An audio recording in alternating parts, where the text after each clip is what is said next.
Masyarakat majmuk terdiri daripada pelbagai kaum yang membentuk satu populasi yang mempunyai berlainan budaya.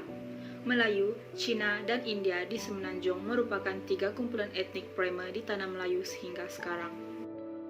Di Malaysia, kelompok kaum yang kedua terbesar adalah masyarakat Cina yang kebanyakannya berketurunan bangsa Han, pendatang tanah Melayu pada zaman pemerintahan dinasti Ming.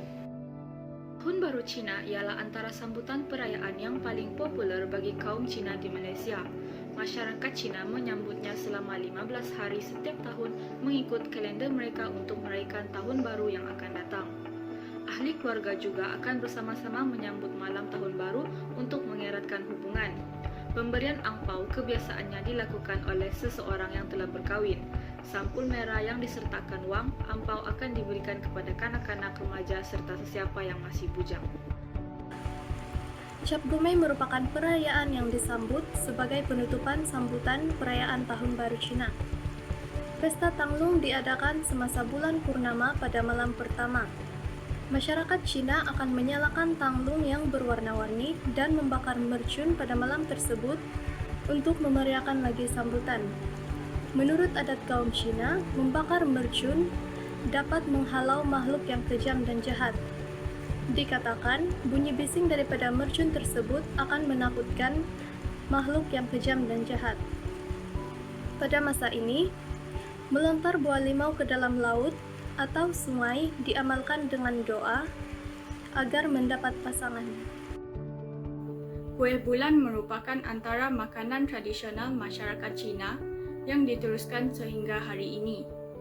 Kuih ini sering dimakan semasa pesta kuih bulan atau perayaan pertengahan musim luruh.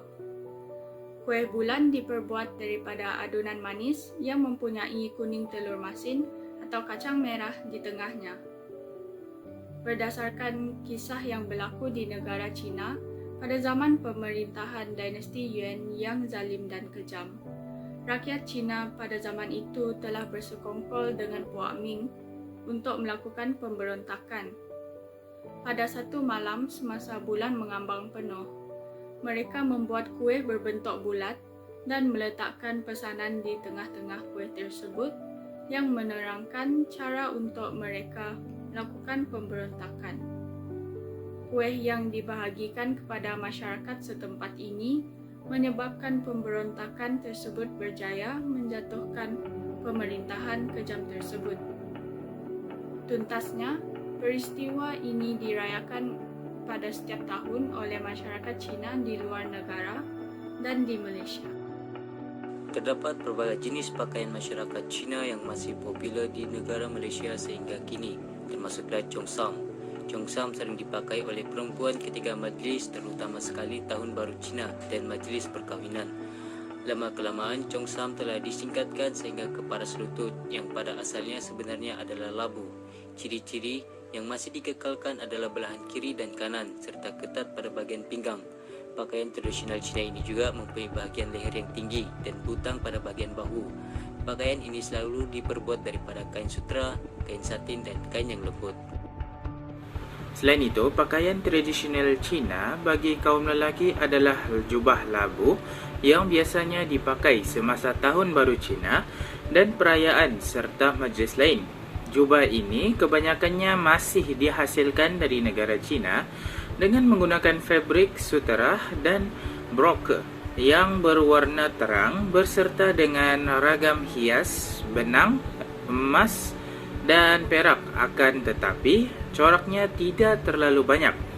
Dengan bentuk baju yang longgar serta berkerah tinggi. Pada kebiasaannya, warna merah ni selalu menjadi pilihan warna bagi si pemakai jubah labu ini. Bagi mereka yang menerima drama klasik Cina, sudah pasti mereka akan sering melihat jubah labu ini akan digayakan.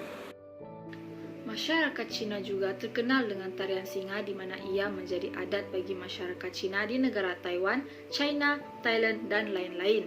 Tarian singa terbahagi kepada dua jenis, iaitu tarian singa selatan dan tarian singa utara. Setiap negara dan jenis tarian mempunyai corak tarian yang tersendiri. Tarian singa ini memerlukan dua orang yang menggunakan kostum singa, di mana seseorang akan bermain di bahagian hadapan yang akan menggerakkan bahagian kepala, dan seorang lagi akan bermain di bahagian belakang yang akan menjadi ekor meniru pergerakan singa. Tarian ini juga akan diiringi oleh bunyi gendang, gong, dan dentuman bunga api yang dikatakan akan membawa tuah kepada masyarakat Cina.